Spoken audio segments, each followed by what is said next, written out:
அடுத்ததாக அவர் சொல்கிறார், ஒருத்தர் கேள்வி கேட்கிறார் போல, மூசா அலைஹிஸ்ஸலாத்துடைய காலத்தில் உள்ள சூனியக்காரர்கள் தன்னுடைய கையில் இருந்த கயிறுகளையும் கைத்தடிகளையும் போட்டார்களே, அது உண்மையான பாம்பாக மாறியதா என்று ஒரு கேள்வி கேட்கிறார் போல. அதுக்கு அவர் என்ன பதில் சொல்றாருண்டா, அது பாம்பாக மாறுவதும் மாறாமல் இருப்பதும் அல்லாஹ்வின் கையில் உள்ளது என்றார். என்ன கேள்வி கேட்கிறாங்க, இவர் என்ன பதில் சொல்றாரு, அவர் சொல்றதை கொஞ்சம் கேளுங்க. மூசா நபி காலத்தில் சூனியத்தால் கயிறு பாம்பாக மாறியதா? மூசா நபி காலத்துல சூனியத்தால் கயிறு பாம்பாக மாறியதான்னு கேட்குறீங்களே, அந்த மாறுறது மாறாமைக்கு அல்லாஹ் கையில் இருக்குது. அல்லாஹ் அந்த நேரத்தில் மாற வைக்க இல்லை. ஏற்கனவே அவன் சூனியக்காரா இருந்ததுனால அல்லாஹ் சூனியக்காரன் நல்லா சொல்றான். அப்ப அல்லாஹ் சூனியக்காரர்கள் அல்லாஹ் சொல்றதுனால அவங்க சூனியம் செஞ்சாங்கன்னு தானே அர்த்தம். சூனியம் செய்யாதவர்கள் அல்லாஹ் சஹரான் குர்ஆன்ல பயன்படுத்துறானா. சூனியக்காரர்கள் சுஜூதில் விழுந்தார்கள். அப்ப சூனியக்காரர்கள் சுஜூதில் விழுந்தா மனிதர்கள் என்று அல்லாஹ் சொல்லலாமே. அப்ப அல்லாஹ் விளையாட்டுக்கா பேசுறான். சூனியக்காரர்கள் கூட அதை பொய் என ஒப்புக்கொண்டு இஸ்லாத்தை ஏற்றுக்கொண்டான். இந்த சிலப்புகள் அதை உண்டு. ஹை, அதாவது சூனியக்காரன் எனக்கு முழுமையான சக்தி இல்லை, அல்லா நான்னாத்த நடக்கும், அல்லாட தான் எல்லாம் இருக்குன்னு அவன் ஏற்றுக்கொண்டான். அந்த சூனியக்காரன் இருக்கிற நம்பிக்கை இந்த 2 எழுத்து அறிஞரை பின்பற்ற முட்டாள்கள்ட்ட இல்லை. அன்பிற்குரியவர்களே, இந்த முஃபாரிஸ் ரஷாதி என்பவருக்கு ஒரு கொஞ்சம் கூட மார்க் அறிவு இல்லைன்றது இந்த பதில் மூலம் விளங்குதா இல்லையா? கேள்வி கேட்கிறவர் என்ன கேட்கிறாரு, சூனியக்காரர்கள் வந்தாங்களே, கயிறுகளை போட்டாங்க, கைத்தடிகளை போட்டாங்க, உண்மையான பாம்பா மாறிச்சா அல்லது பாம்பு போல தோற்றம் அளிச்சுச்சா என்று கேட்கிறாங்க. குர்ஆன்ல அல்லாஹ் என்ன சொல்றான், யுஹையலு இலைஹிம் அன்னஹா தஸா, அது சீறுவதை போன்று தோற்றம் அளித்தது, பிரம்மையூட்டம் ஏற்பட்டது என்று தானே அல்லாஹ் சொல்கிறான். அல்லாஹ் சொன்ன பதில சொல்லாம இவர் என்ன சொல்கிறார், அது பாம்பாக மாறுவதும் பாம்பாக மாறாமல் இருப்பதும் அல்லாஹ்வின் கையில் உள்ளது. என்ன கொள்கை இது? இதுதான் கொள்கை விளக்கமா? சிலை பேசுமா? சிலை பேசுவதும் பேசாமல் இருப்பதும் அல்லாஹ்வின் கையில் உள்ளது. அல்லாஹ் திருமணம் முடிப்பானா? அல்லாஹ் திருமணம் முடிப்பதும் அல்லாஹ் திருமணம் முடிக்காமல் இருப்பதும் அல்லாஹ்வின் கையில் உள்ளது. அல்லாஹ் பிள்ளைகளை பெற்றுக் கொள்வானா? அல்லாஹ் பிள்ளையை பெற்றுக் கொள்வதும் பிள்ளை பெற்றுக் கொள்ளாமல் இருப்பதும் அல்லாஹ்வின் கையில் இருக்கிறது. இதெல்லாம் ஒரு பதிலா?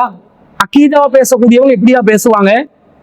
இந்த கேள்வி கேட்டவருக்கு என்ன கேள்வி கேட்கிறார் என்பது ஒரு புறம் வைங்க, நியாயமான ஒரு கேள்வி கேட்கிறார்.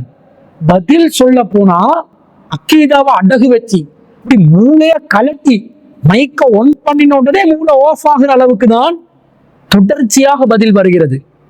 மொத்தமா செருக்கு ஆதரிக்கிறாங்க, மொத்தமா செருக்குது போற அல்லாட பண்புகள் சிப்பத்துகள் எல்லாத்தையும் கால் அடியில போட்டு மிதிக்கிறாங்க, கால் தூசுக்கம் மதிக்கிறாங்க. இல்ல, இந்த மாதிரி ஒரு நிலையில பதில் சொல்வதை நாங்கள் பார்க்கிறோம்.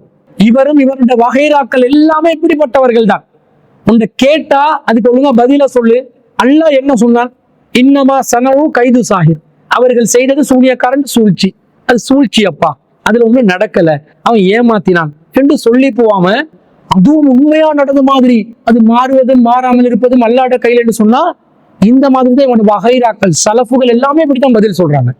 அல்லாஹ் நாடினால் என்றதை ஒன்றை துண்டு பிடிச்சு கொண்டு அந்த நாடினால் என்றதை வச்சு மொத்த ஏகத்துவத்தை சிறுக்கா மாத்துறாங்க, மொத்த தௌஹீத அத்வைதமா மாத்துறாங்க, மொத்த கொள்கைய குழி தோண்டி புதைக்கிறாங்க. அல்லாஹ் தன்னுடைய பண்புகள் சம்பந்தமாக என்ன சொல்லி வச்சிருக்கிறான் என்பதை கூட உறுதிப்பாடோடு இவர்கள் பிரச்சாரம் செய்யறாங்கல்ல. மாத்தி மாத்தி வழிகேட்டுக்கு வக்காலத்து வாங்கி கொண்டு அல்லாஹ்வுடைய அதிகாரத்தை அப்படியே கால் தூசாக்கி கொண்டு பேசக்கூடிய ஒரு நிலையில் இவர்கள் இருக்கிறார்கள். இப்போ ஒருத்தன் உதாரணமாக வைத்துக் கொள்ளுங்கள், ஒருவன் சூரியனை வணங்குகிறான். அவனிடம் நீங்க ஏன் சூரியனை அல்லாஹ்க்கு சமமா வச்சு வணங்குறீங்க, ஷிர்க் செய்யாதீங்க என்று சொன்னா அவன் என்ன சொல்றான், சூரியனுக்கு சுயமான ஆற்றல் இருப்பதாக நினைத்து வணங்கவில்லை. இந்த சூரியன் சுயமாக ஆற்றலால் அது ஒன்றும் செய்யாது, அல்லாஹ் நாடினால் அந்த சூரியனுக்கு நன்மை தீமை செய்யும் சக்தியை அல்லாஹ் கொடுப்பான், அதனால நான் வணங்குறேன் என்று சொன்னா அது தௌஹீத் ஆகிவிடுமா? இதை புரிஞ்சு கொள்ள முடியாதவங்களுக்கு அவுலியாக்கள் கிட்ட ஒருத்தன் போய் குழந்தை கேட்கிறான், இந்த அவுலியா இவருக்கு குழந்தை கொடுப்பாரா? அவுலியாவா தானா கொடுக்க மாட்டாரு, அவருக்கு அந்த சக்தி இல்லை, அல்லாஹ் நாடினால் அவுலியா மூலம் கொடுக்க வைப்பான் என்று சொன்னா அப்ப அந்த அவுலியா கிட்ட போயிட்டு குழந்தை கேட்கறது ஷிர்க் இல்லைன்னு ஆகிவிடுமா?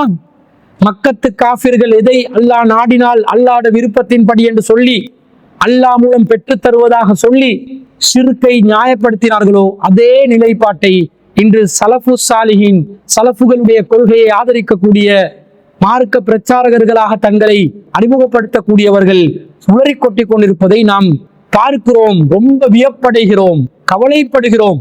இந்த மாதிரி வழிகட்ட நிலையிலிருந்து அல்லாஹ் நம்மை பாதுகாத்தான் என்பதை நினைத்து இறைவனுக்கு நாங்கள் நன்றி செலுத்துகிறோம்.